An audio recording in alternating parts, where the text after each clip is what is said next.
Bonjour et bienvenue sur Évolutions intérieures. Je suis ravie de vous retrouver pour ce nouvel épisode, le podcast qui déconstruit le développement personnel pour construire le leadership individuel. Je m'appelle Amy Druhen et je voulais commencer cet épisode en vous souhaitant une très belle année 2021. J'espère qu'elle vous apportera de beaux projets, la santé, particulièrement important en ce moment, et surtout beaucoup d'amour. Alors c'est une nouvelle année et c'est le temps des nouvelles résolutions. C'est ce dont j'ai envie de vous parler aujourd'hui. Et je peux vous garantir que vous ne les reverrez plus de la même façon, ces fameuses révolutions, et que cet épisode vous surprendra un petit peu. Alors en tant que leader, nous sommes entraînés et formés pour prendre des décisions. Mais nous sommes surtout entraînés et formés à prendre des décisions pour autre chose, souvent notre organisation, notre équipe. On a rarement l'occasion de prendre des décisions pour nous. Alors que justement, les résolutions de bonne année concernent ces décisions sur nous et pas quelque chose qui est en dehors de nous. Pour préparer cet épisode, je suis allée voir la définition du Larousse. Que dit la résolution ?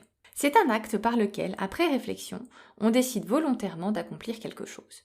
Il y a donc une réflexion et une décision. De même, l'objectif, la définition du Larousse stipule que c'est un but, un résultat vers lequel tend l'action de quelqu'un. Donc il n'y a absolument pas d'a priori négatif sur une résolution et un objectif. Alors qu'en préparant cet épisode, je suis allée voir un petit peu sur Instagram et qu'est-ce que j'ai pu voir sur les bonnes résolutions 2021 ? J'ai vu des choses comme « Et si on arrêtait de se donner des objectifs inatteignables qui nous font perdre confiance en nous ?» Les résolutions devraient avoir comme seul objectif de nous rendre heureux. Ou « Les résolutions, ça ne sert à rien, autant ne pas les poser. Je ne les tiens pas de toutes les façons, alors autant éviter de m'encombrer avec ça. » Ou, mon préféré, j'avoue, je me fixe comme bonne résolution de faire de mon mieux. Alors, quelles sont les deux stratégies que j'ai pu voir ? La première, c'est les résolutions, ça ne sert à rien. Voire, c'est même franchement négatif parce que je me sens mal. Tous les ans, je suis résolue à perdre des kilos, je m'inscris à la gym et j'y arrive pas. Donc non seulement j'y arrive pas, mais en plus, c'est inconfortable, j'ai dépensé des sous, ça ne me rend pas service. Donc comme j'ai pas envie de me sentir mal, autant éviter cet inconfort et poser aucune résolution de bonne année. Ça ne sert à rien. Première option. La deuxième, c'est les résolutions, c'est super, mais c'est là pour nous rendre service. Donc je vais construire mes résolutions de façon à ce que ce soit confortable pour moi. Par exemple, cette année, je fais de mon mieux. Au final, qu'est-ce qui se passe sur ces deux stratégies ? C'est que le problème devient la résolution en tant que telle. Alors qu'en fait, c'est pas du tout ça. C'est toi qui t'infliges ça tout seul. C'est toi qui considères que la résolution, c'est mal ou que ça te fait te sentir mal parce que tu n'as pas réussi à la tenir. Cette relation, c'est avec la résolution que tu l'entretiens, avec toi-même.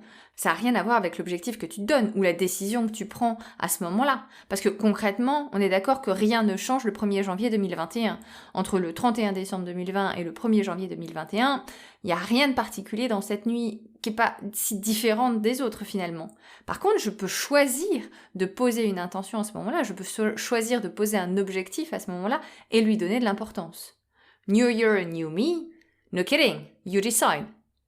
Parce que ce qui se passe en réalité, c'est que avoir des résolutions ou des objectifs à atteindre, c'est des opportunités de grandir. Et que ces changements sont souvent franchement inconfortables et que le processus global n'est pas très élégant et pas très gracieux. Lorsque j'apprends quelque chose, que je suis en train de réaliser quelque chose, c'est pas facile. Je réalise par exemple que j'ai envie de créer plus d'engagement dans l'équipe que je manage, mais que moi-même, j'incarne pas du tout cet engagement. Pas très élégant, pas très confortable. Ou j'ai envie d'atteindre un tel objectif de rentabilité, sauf que j'ai pas réussi. Voilà, c'est un échec. Je me suis mal débrouillée en engageant mes prospects dans le pipe. Pareil, le jour où je réalise que j'ai atteint cet objectif, c'est souvent a posteriori. Sur le coup, on se sent pas super bien. L'autre chose, c'est qu'il faut pas oublier qu'un objectif est déclaré comme non atteint si c'est moi qui le décide. Ou il peut être aussi déclaré comme atteint si c'est moi qui le décide. J'ai la possibilité de choisir jusqu'où je tiens ou pas mes résolutions. D'ailleurs, pour information, il semblerait qu'à partir du 17 janvier, beaucoup de bonnes résolutions tombent. Le 17 janvier serait apparemment la date à laquelle 90% des gens laissent tomber leurs bonnes résolutions. Alors, qu'est-ce qu'on fait de tout ça et comment est-ce que je peux vous donner quelques pistes pour avancer ? Je vais vous en donner 3 dans cet épisode et je vous invite vraiment à poser les questions et à réfléchir à qu'est-ce que c'est qu'une bonne résolution pour vous. La première chose qui est très importante, c'est que si vous n'aimez pas les nouvelles résolutions ou les bonnes résolutions avec le jugement que ça implique, c'est que vous avez une relation avec cette résolution qui ne vous donne absolument pas de puissance. Pour vous, avoir un objectif, c'est synonyme de quelque chose de désagréable. Un objectif, c'est une contrainte, une privation à court terme pour une réussite à long terme. C'est inutile si je sais ce que je veux. Commencez à réfléchir pour vous ce qu'est un objectif. Est-ce que pour vous, un objectif, ça a une connotation désagréable? Parce que dans ces cas-là, oui, une bonne résolution sera désagréable. C'est un peu une prédiction autoréalisatrice. Alors commencez d'abord par réfléchir à cette façon dont vous considérez l'objectif, la décision ou la résolution. Est-ce que pour vous, choisir, c'est renoncer? Et il y a beaucoup de chances que vous viviez votre résolution comme un renoncement. Qu'est-ce qu'un objectif pour vous? Est-ce quelque chose d'uniquement professionnel? Est-ce quelque chose d'uniquement personnel, individuel ou quantitatif? Comment est-ce que vous pouvez construire votre relation à un objectif qui soit beaucoup plus empowering, beaucoup plus puissante pour vous? Une fois que vous avez un petit peu posé les choses et que vous avez identifié quelle est votre relation à la résolution ou à l'objectif, je vous invite à poser la question pourquoi est-ce que tu aurais envie de construire un objectif différent? Au-delà de l'effet de mode du 1er janvier, à quoi ça sert?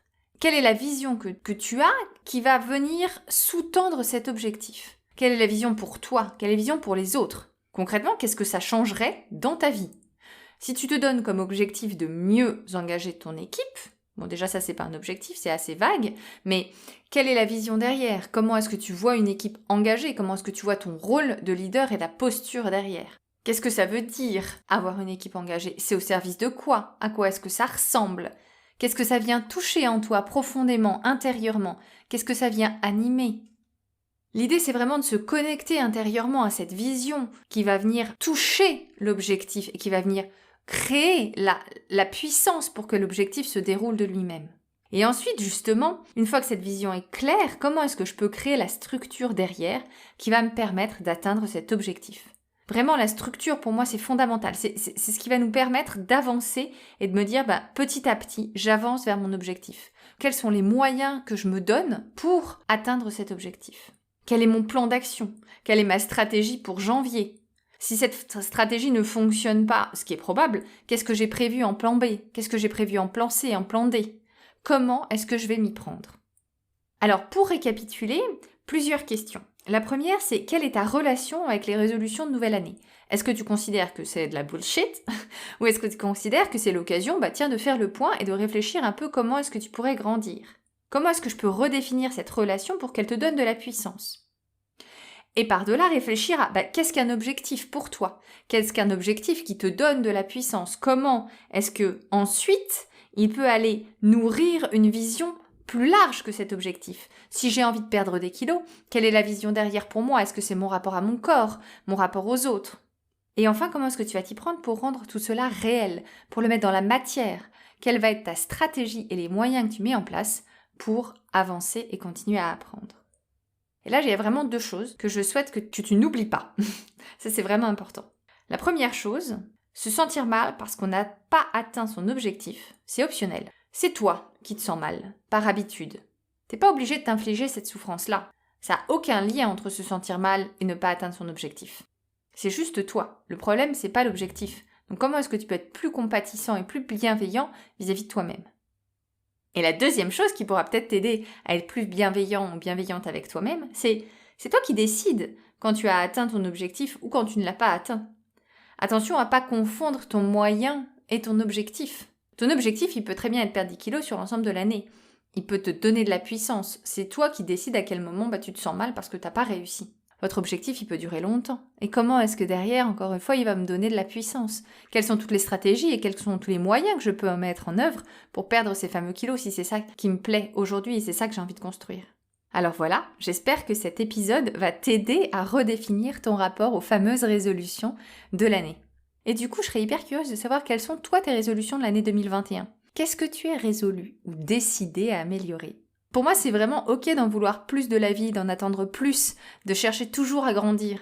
C'est vraiment quelque chose qui est important pour moi et je serais curieuse de savoir et que tu me partages sur les réseaux sociaux tes nouvelles résolutions 2021. Pour moi, une résolution, c'est pas un espoir que les choses changent d'elles-mêmes. C'est une décision et c'est toi qui la prends. Voilà, c'est fini pour cet épisode. On se retrouve sur LinkedIn et à la prochaine.